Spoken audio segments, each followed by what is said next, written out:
Little storyteller. Lily the little bunny had the softest, fluffiest white fur and long, twitchy pink nose.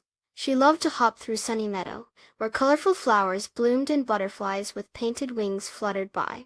One sunny morning, Lily heard whispers carried on the gentle breeze. The Melody Waterfall grants wishes, a new song.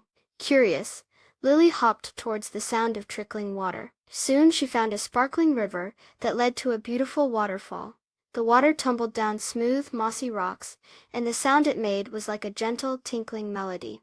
This must be the Melody Waterfall. Sitting near the waterfall was Barnaby Bear, a round, cuddly bear with warm brown fur and a big smile.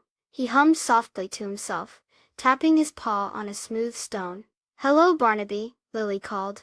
Barnaby looked up, his eyes twinkling. "Oh, hello, Lily. I'm trying to think of a song for the Melody Waterfall. I have a wish." Lily wiggled her nose. "What do you wish for, Barnaby?" Barnaby chuckled. "I wish for a never-ending pot of yummy honey." He began to sing a little song he made up. "Oh, honey sweet and gold, in a pot that won't get old."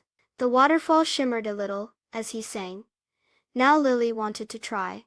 She closed her eyes and thought about her favorite thing, making new friends. She sang a song about friendship, about playing together in Sunny Meadow and sharing juicy berries. Her voice was soft and sweet, like the chirping of baby birds. As she sang, colorful bubbles floated up from the waterfall. Suddenly, Lily saw more little bunnies hopping towards them. There was a brown bunny with floppy ears and a gray bunny with a fluffy tail. They smiled at Lily and Barnaby, and Lily knew her wish had come true. They all played together near the Melody Waterfall. Barnaby even shared his never-ending pot of honey with his new friends. As the sun began to set, painting the sky in warm colors, Lily realized something important. Making new friends was wonderful, and sharing with them made it even better. When we share our happiness and yummy treats, it makes everyone feel good inside. Please subscribe. Thank you.